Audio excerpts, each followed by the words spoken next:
आमदार, सगळे पदाधिकारी, सगळे कारखाना, बँक, दूध संघ, जिल्हा परिषद, पंचायत समिती, काय राहिलं का सोसायटी, काय राहिलं बँक, हा काय राहिलं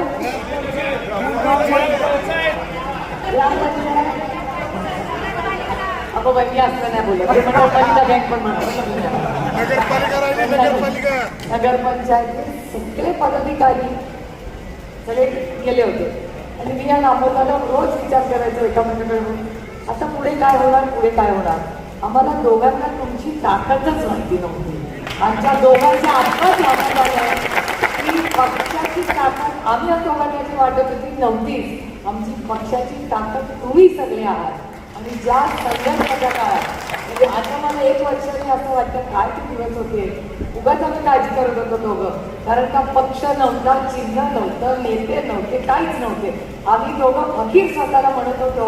आता आमच्या लक्षात आलं आम्ही बिलकुल फकीर नव्हते, कारण का मतदार राजा आमच्या बरोबर होता, बाकीचे सगळे. आमदारांचं माझं भाग्य, तुम्ही सगळ्यांचे जे प्रेम, विश्वास आणि साथ आम्हाला दिली, आणि ही साथ ही विश्वासाच्या नात्याने, प्रेमाच्या नात्यानेच आपण पुढे करत राहू. आज इथे येताना खरं तर आपण ज्या आपल्या नवीन टेंगूर चौकातूनच आलो, मला तर इतकी भीती वाटत होती की म्हटलं तो कधी यायचा कोणतरी धडकायचा आपल्यामध्ये. म्हणून मी जयंतरावांना सांगितलं, जयंतरावांना नाही माहिती आहे, पण जयंतराव अमोलदारांनी मी दुसऱ्याच रस्त्याने आणलं. म्हणतात आता तेवढ्यावरच व्हायचं की जयंतरावांच्या गाडीवर धक्क्याचा कोणीतरी त्या आपल्या टेंगूर चौकात आणि आपली सगळी अडचण व्हायची आणि बारामतीची बदनामी व्हायची. त्याच्यामुळे मी दुसऱ्या रस्त्याने आज सगळं नियोजन करून जयंतरावांना अमोलदारांना आणले. पण त्या सगळ्या गोष्टी होत्या जे दुर्दैव आहे, कारण का बारामती आपली आन बात आणि शान आहे, आपली ओळख आहे. त्यामुळे ज्या काही छोट्या मोठ्या अशा गोष्टी झाल्या असतील त्या आपण सगळे लक्षात, मी पण त्या डिझाईनमध्ये लक्ष घालते. ते डिझाईन सुधारण्यासाठी जो ट्रॅफिक एक्सपर्ट आहे, म्हणजे तुम्हाला आठवत असेल नवले गावातला दर आठवड्याला तिथे कोणीतरी दगायचं किंवा ॲक्सिडेंट व्हायचा.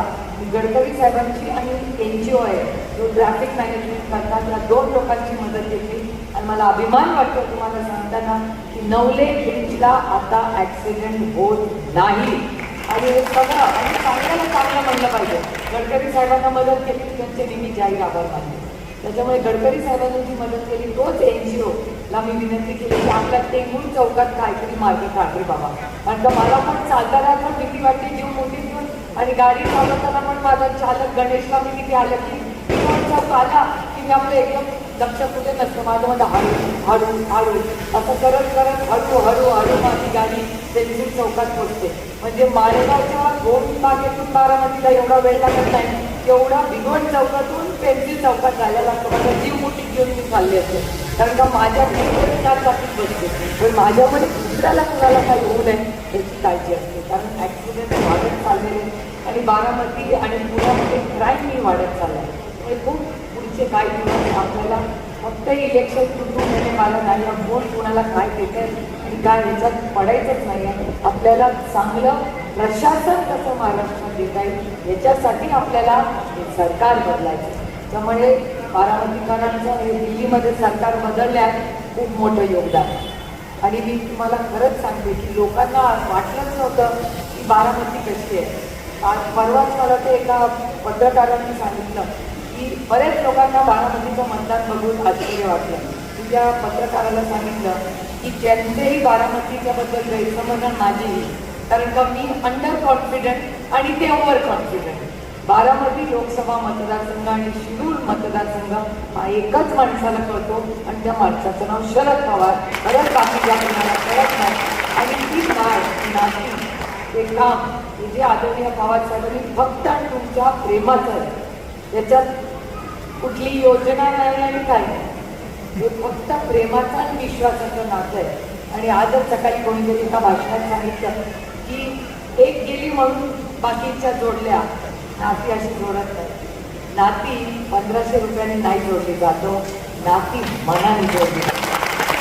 मला विचाराल तर तो नात्यांचा अपमान, नाते दिल से होते. पैशाच्या नात्यांना व्यवहार म्हणतात, प्रेमाच्या जी नाती असतात त्याच्यात फक्त प्रेम असतं, त्याच्यात व्यवहार नसतो. त्याच्यामुळे त्यांना नातीच कळली नाही. त्याच्यामुळे काय अपेक्षा करणार आहोत. त्यामुळे झालं गेलं गंगेला वाईट. सगळ्यांना शुभेच्छा, त्यांनाही शुभेच्छा. जिथे आता तिथे सुखाची नांदा आम्हाला आज गंमत झाली. आज माझा फोनच हॅक झाला. फोन हॅक झाला म्हणजे दुसराच माणूस जयंतरावांची गप्पा म्हणत होता माझ्या फोनवर. जयंतराव शेजारी बसते, जयंतराव मेसेज करतात, भलताच माणूस उत्तर देतोय. म्हणलं अरे बापरे, आता फोन पण हॅक झाला. आधी पक्ष गेला, चिन्ह गेला, आता फोन पण दुसरा चालवायला लागला. काय झालंय कळेना. पण बघा माझ्या पांडुरंगाची इच्छा. पांडुरंगाने पक्ष नेला, चिन्ह देते, सगळं नियोजन केलं. पण आपल्या पत्रात काय पाडलं? तुतारी वाजवणारा माणूस. कारण का आता बघा ना, आता वेळ आपण इथे नाही बघत, वेळ आपण फोनमध्ये बघतो. फोनमध्ये सगळं कळायला लागेल. त्याच्यामुळे याची गरजच नाही राहिली. आता बघा किती वाजले वगैरे, किती वाजले, अरे फोन चेक कर रे, झालंय की नाही तसं. सगळंच फोनवर आपलं आयुष्य झालं आहे. त्याच्यामुळे त्या जुन्या काही गोष्टी आपल्याला सोडून द्यायला पाहिजे आणि नवीन गोष्टी आत्मसात करायला पाहिजे.